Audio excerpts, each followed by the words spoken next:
Facebook और Instagram के ऊपर बहुत सारे लोगों ने रिक्वेस्ट की कि भाई सर्बिया का वीज़ा कैसे मिलेगा और कहाँ से मिलेगा, खासकर पाकिस्तानी स्टूडेंट्स और पाकिस्तानी वर्कर्स ने।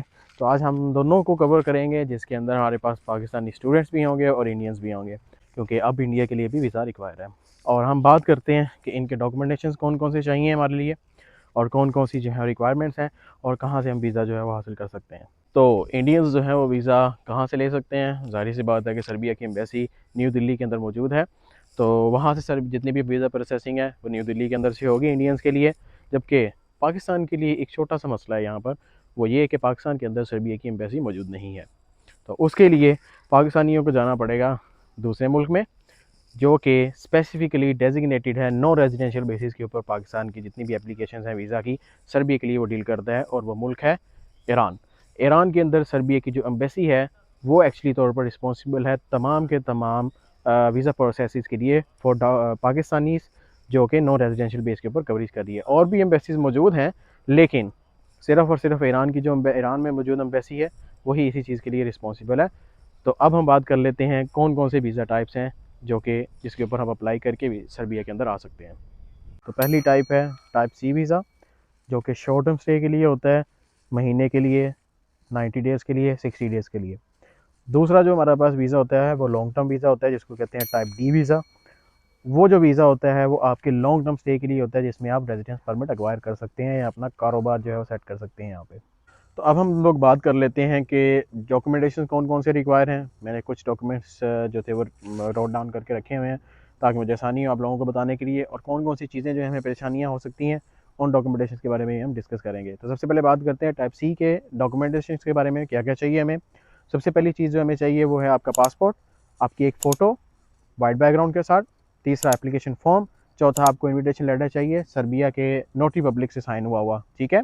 उसके बाद आपको चाहिए होटल की रिजर्वेशन। होटल रिजर्वेशन के अंदर आपका अपार्टमेंट का कॉन्ट्रैक्ट भी आ सकता है, आपकी होटल की पेड बुकिंग जो है वो भी आ सकती हैं, ठीक है।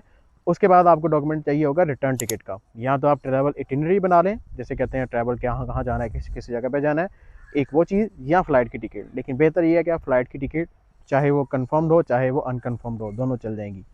उसके बाद आपको चाहिए बैंक स्टेटमेंट। बैंक स्टेटमेंट जो है वो आपकी 50 यूरो पर डे के हिसाब से नहीं चाहिए, कितने दिन आप सर्बिया में स्टे करना चाह रहे हैं, ठीक है। ये रिक्वायरमेंट्स हैं। उसके बाद एक लास्ट रिक्वायरमेंट जो है वो हेल्थ इंश्योरेंस की है। जितना स्टे आपका सर्बिया के अंदर होगा उस पूरे ड्यूरेशन को from start day to the end day वो आपको चाहिए होगी मेडिकल इंश्योरेंस 30,000 यूरो वाली, ठीक है। आपको जो ट्रैवल इंश्योरेंस कंपनीज हैं वो आपको बता देंगी कि कौन सी जो इंश्योरेंस है वो आपके लिए 30,000 यूरो के अंदर कवरेज कर रही है। उसके अलावा आपको जो डॉक्यूमेंट चाहिए, ये सिर्फ ये वाला जो डॉक्यूमेंट है ये सिर्फ पाकिस्तानियों के लिए। ईरान का जो वीज़ा है वो चाहिए होगा, क्योंकि जो सर्बियन एम्बेसी ईरान के अंदर है तेहरान में, वो रिक्वायर करती है proof of residence in Iran, ताकि कि आप अगर इलीगल वगैरह तो नहीं है, तो इस वजह से आपको जो है ये चाहिए होगा। उसके अलावा आपको आपका आइडेंटिटी कार्ड पाकिस्तान का, अगर आप टैक्स पेयर हैं आपकी टैक्स की इटिनरीज चाहिए होंगी 3 साल लास्ट 2 ईयर 3 ईयर्स की। उसके अलावा अगर आप बिज़नेस ओनर हैं तो आपको बिज़नेस ओनर का जो सर्टिफिकेट है वो भी चाहिए होगा एम्बेसी को प्रेजेंट करने के लिए। आपको फैमिली सर्टिफिकेट जो है वो देना पड़ेगा इसके अंदर साथ में, कि आप वापस आएंगे, आपकी जो फैमिली टाइज हैं वो कौन कौन से हैं, क्या बंदे हैं। ये तमाम जो डॉक्यूमेंटेशन हैं इसमें एक लाजमी चीज़ पे गौर कीजिएगा, वो ये आपके एफआरसी, आपका मैरिज सर्टिफिकेट, आपका जो बैंक स्टेटमेंट है, और इसी तरह से जो आपके दूसरे डॉक्यूमेंटेशन हैं जो मोफा से अटैच होने चाहिए, पाकिस्तान की जो मोफा है वहाँ से। इसी तरह से सेम फॉर द इंडियंस, उनके लिए भी जो ये डॉक्यूमेंटेशन है उनकी जो मिनिस्ट्री है फॉरेन अफेयर वहाँ से अटैच होने चाहिए।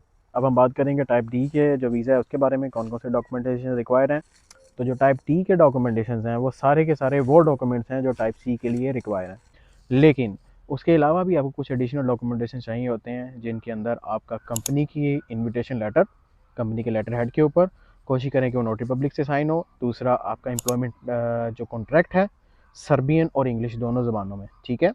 उसके अलावा आपका जो कंपनी टैक्स पे कर रही है उसका टैक्स का डॉक्यूमेंट्स जो सर्बिया के अंदर से आपको मिलेगा वो उसकी कॉपी चाहिए होगी।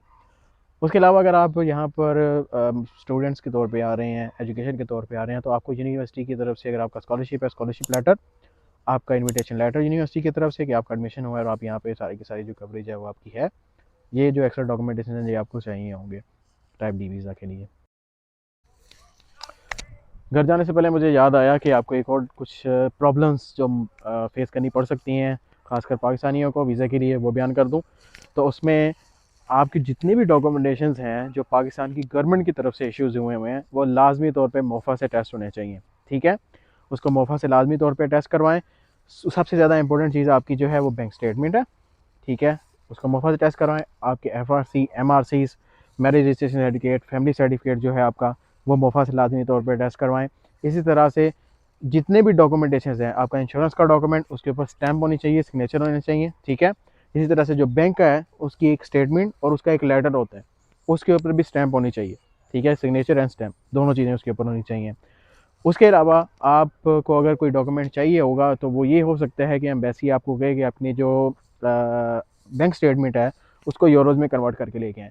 तो उसका एक हल जो है वो ये है कि आप पाकिस्तान के अंदर जो अदालती डॉक्यूमेंट जिसे स्टाम्प पेपर हम कहते हैं, उसके ऊपर अपने जो करेंसी रेट है उस दिन का जितनी जो आपकी अमाउंट होगी उसको कन्वर्ट कर लें यूरोज़ के अंदर, और उसको नोटरी पब्लिक जो पाकिस्तान के अंदर है उससे स्टैम्प करवा लें, और कमिश्नर से जो है वो स्टैम्प करवा लें। तो आपका वो डॉक्यूमेंटेशन जो है वो चल जाएगा यहाँ पे, ठीक है।